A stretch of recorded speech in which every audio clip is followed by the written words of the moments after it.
Hi. If you think you're doing pretty good on the food choices that you're making, your exercise, your sleep, lowering your stress levels, but you're not really seeing the results that you thought you would be seeing by now, well, listen up, because today I'm talking about tracking and some of the connections that you might not be making. There are a lot of trackers out there. You can find them in your planners, they're in phone apps of all shapes and sizes, and of course you can get them offered from various bloggers online, meditation services, exercise companies, weight loss companies, and so many more. And of course, you have all kinds of functional medicine and integrative practitioners out there that are wanting to gather a history, or basically get the information that you might have been collecting on a tracker to help them find out what you've been experiencing and what the problem is that's bringing you into their office in order to put the puzzle pieces together as to what's going on. After you watch this video, I want you to click right down there. Down in the description area, you're going to find a link, and you can click on it and get access to a printable tracker that I've created that can help you gather information and kind of look at what you're doing and maybe answer a few questions. But right now, I'm going to pop it up here on the screen so you can take a look at it and we'll talk about it a little bit. You're going to notice on this tracker that I've got quite a few rows on there of different things. And of course, you can track as much or as little as you want. But if you're trying to solve a problem and just find out why you're not experiencing what you're expecting to experience, may I recommend that you track more. So if you look at this is basically the first page of the tracker, and you'll notice that there's a week's worth of time represented on these columns. So usually you might have somebody look at 3 days worth of information, and sometimes that can give you a little bit of information and answer some questions. But usually you're going to be better off with at least 7 days. And a doctor, a practitioner of some sort, or a health coach, they're going to usually be much more helped if you have, say, 21 days, a month, or even longer. So if you decide to do more than a week's worth of time, just print multiple copies of the second and third pages of this printable, and then you can track more data to see what you're experiencing. So you'll notice the first row on the first page of the tracker is about wake-up times and your observations.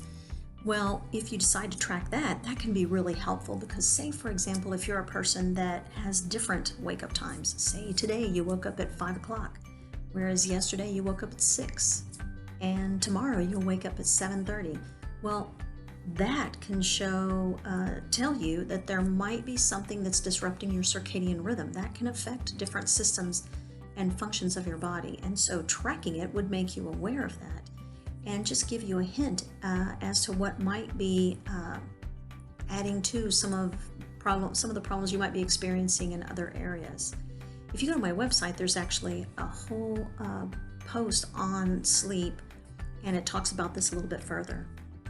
Also, when you're waking up, if you wake up feeling dizzy, or say if you wake up and you really don't feel rested at all of that can give you clues into possible challenges that you're dealing with in other areas relating to hormones or all kinds of stuff. Anyway, if you decide to track that, it can be very helpful. So of course you're going to notice on the rest of that page that it has to do with your meals, your breakfast, lunch, dinner, and snacks. All of those in relation to how you're feeling before and after can give you a lot of clues about maybe how your food choices might be affecting you, whether they are not really keeping you satiated for a very long time after you eat, or maybe they're hyping you up, or maybe they're making you really sluggish or bloated or nauseous. Or maybe you just feel really stressed at the time that you're eating, and then you notice that that's really impacting you, because it can, and it usually does.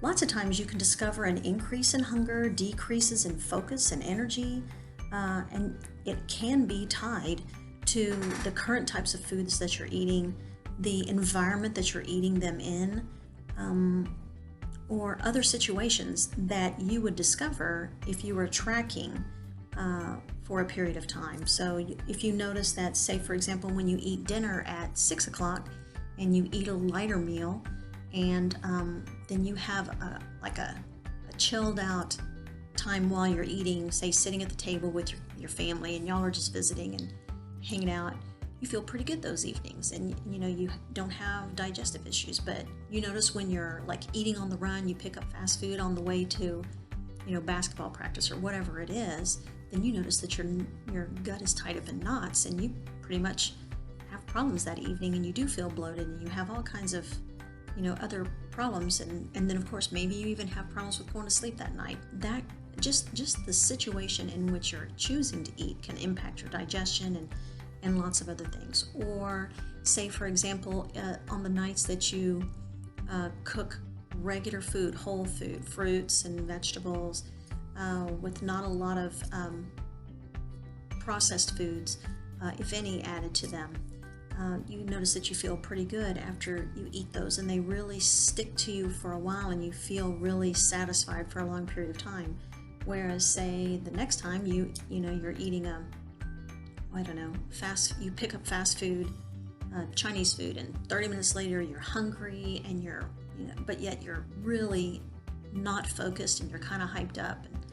And that's usually because that food that you choose might not be a good combination of food to keep you satiated, that gave you a lot of nutrient dense food, and it might have had preservatives and chemicals in there that hyped up your brain and caused you to have problems with focus and other things. So you can notice different things based on the different types of foods that you're eating.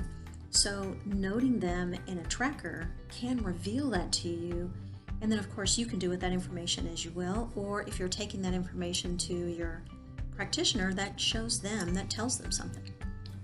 So as we're switching to page 2 of the tracker, you'll notice that we're, for the most part, moving away from food, other than that top row with snacks. But we're moving to other areas that also have or can have a huge impact on your health. And they all work together either for you or against you. So they can be worth your time to track and pay attention to. So you'll notice the next section down is about your activity and observations in relation to that. And it's pretty obvious that if you're doing specific workouts, if you're doing training, say if you're spending time at the gym, working on the machines or lifting weights or whatever, that's obviously stuff that would be included in here. But also things like spending time outside playing with your dog, or swinging on the swing set with the grandkids, or maybe even 4 hours of thrift shopping with your friends. That can all add up, and it also counts as activity and physical activity. So it can support your health, and it does support your health. But of course, if you're dealing with some kind of a health challenge, whether you know it or not, it can put more stress on your health rather than helping it. So say for example, if you were a person like me that had hypothyroidism, and because of the challenges that you can physically see, you're doubling and tripling your workouts, and yet you're not losing weight, for example, and your energy is in the tank. Well, if you find that you have hypothyroidism, that can affect your thyroid in a way to where it just really zaps your energy, and you feel completely wiped out because you're overtaxing that thyroid. There's so many different things to consider, but if you're tracking it, you can pay attention to that, note it, and then make adjustments. Relaxation and fun. Now that's usually something that somebody might not necessarily relate to health. I mean, of course, we all know that we want to keep our stress level down, but do we really take that seriously? Well, you should, because it actually does impact your health in so many ways. So if you're, for example, pushing it hard at work to get some big project done, and maybe you've got an overwhelming schedule where you're running kids everywhere all the time, and you're trying to get a bunch of stuff done at home or in various places, and you don't really schedule downtime for you to just chill out, to relax, to just sit in a comfortable chair and just breathe and sip a cup of tea for a while, or things like that that would notch that stress level down. Well, basically what you're doing is you're telling your body that you are in a constant sympathetic state or a stressed state. So think about what your body would do if you were crossing the street, for example, and you suddenly see that there is a car racing towards you, getting ready to hit you, and you have to respond, and suddenly your body just shifts into high gear and you punch it and you just get out of the way of that car just in time because you had the sudden spurt of energy and adrenaline to get it done and to get out of the way. Okay, well, that is an obvious stressor that you need to immediately respond to. But the thing is that your body doesn't know the difference between getting out of the way of an oncoming car or the stress that you're feeling because you're under the gun and might not make that deadline at work, or you're getting ready to get yelled at because your kids are going to be late for theater practice, or maybe you just had an argument with your spouse about finances, or whatever it is. That's all stress, and your body can't tell the difference between one and the other. So your body shifts into a different gear when you're in a high stress level situation, which is called a sympathetic mode. And there are certain functions of your body that shift into a low gear so that energy can be redirected into some other areas that will help you to get out of the way of that car or whatever it is that you're trying to respond to quickly and powerfully.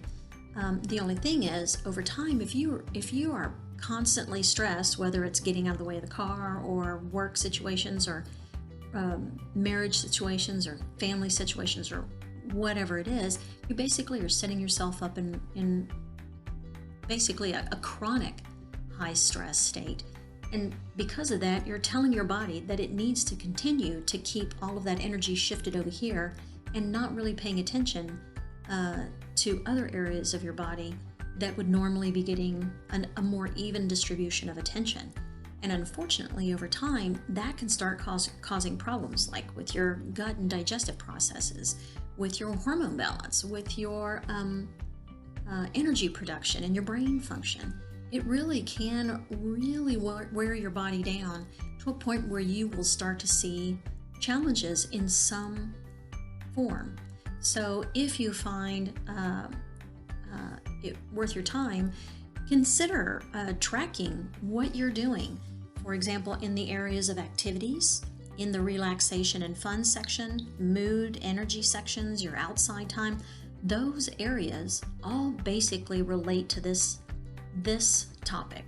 And if you see that you have an insanely overabundance in, say, the activity row, because say you have to get your son to basketball practice, and then you have to get your daughter to ballet practice, and then you have the fundraiser that you're leading on this function over here, and maybe you've got some big work project that you're having to do supplemental work at home or whatever. If you constantly see that there's an overabundance of pressures and activities that you are obligated to, and you're really seeing a deficient amount of things logged down in your relaxation and fun column or row, for example, or you're noticing your mood.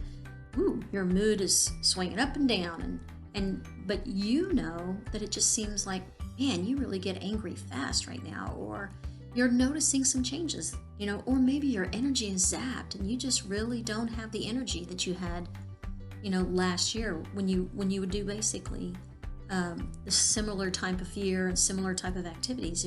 Your energy is just not there. You can see those types of things through the completion of one or more of these columns. So you'll notice the last section that we haven't talked about yet on this page is all about your bedtime and sleep. Now, really, just about everything that you do all day long affects your sleep, but we're really honing in on the last few hours before bedtime. For example, if you decide typically to have a very heavy meal for dinner, then that can take a long time to digest and break down to a comfortable place and that takes a lot of hormones and a lot of activity in your digestive tract, which means that it's going to slow down the production of the hormones that help you to go to sleep at night. And so if your body is trying to digest a heavy meal and then maybe a dessert that you had, well, that's going to affect your sleep. Or it can affect your sleep as to whether you're able to go to sleep or if you're able to stay asleep. So it kind of depends on you personally and the situation that you're experiencing. So that's something that's worth tracking. Another thing to consider is what your entertainment of choice is. So if you decide that on Wednesday you're going to spend the evening watching some really high stress, tense TV shows or YouTube videos or a really intense movie, or maybe you decide to watch the news, oh my gosh, and then you think you're going to go to sleep, you are like crazy stressed out or afraid or tense or angry or whatever. That is not going to set you up for a good night's sleep. In fact, it's probably going to make it really hard for you to shut down, calm down, let those relaxation hormones raise in order to help you go to sleep. So if you're tracking the activities that you're choosing to participate in, or the TV shows that you're watching, consider that, and then compare that with the nights that you're able to sleep well, going to sleep pretty quickly when you lay down, and then staying asleep. And just compare the notes from each day and see if that is an area that might be affecting some of the struggles that you're facing and might be an area that you want to consider tweaking a bit. Lots of times we generally have an idea as to what we think we're doing, but we don't necessarily remember what we did 3 days ago or 5 days ago, or what was it we were experiencing. I mean, it's like, I know that sometimes I have problems with finding my keys, or I know that there was a time last week where I had problems going to sleep, but we can't really tell you what day that was, and because we're not really paying attention to it, we don't know what might have impacted that and caused us to have problems with going to sleep, or whatever the problem is. That's where trackers come in. If you're noticing that you're having some challenges, track. It's print out the tracker, put it in the middle of your kitchen, put it in an area where you're commonly walking by, stick it on the refrigerator, or whatever is, easy for you to do. And then as you're progressing through your day, take the notes down, put them in there, what you ate and how you're feeling, or, today what I did for relaxation, me and the kids and the husband, we went to the park and we flew kites. Write it down. And then of course write down, were you able to have a good night's sleep that night?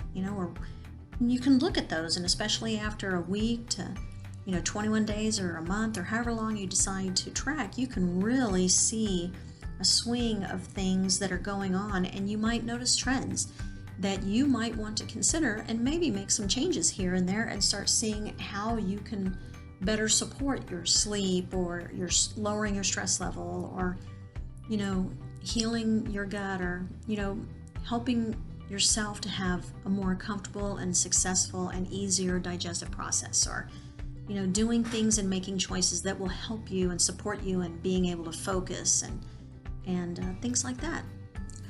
On the next part of this series, we're going to be focusing more on those connections. So I'm going to stop here for today, but as a reminder, be sure to click that red button and subscribe. And get notifications turned on too, so you'll be alerted as soon as the next video comes out, or I'll link it here if it's already come out. And be sure to click down there in the description section and subscribe and get a copy of the tracker and start tracking and just playing around with it and see what you're starting to notice. And I'll talk more about this on the next video. Anyway, thank you for joining me today, and have a great week.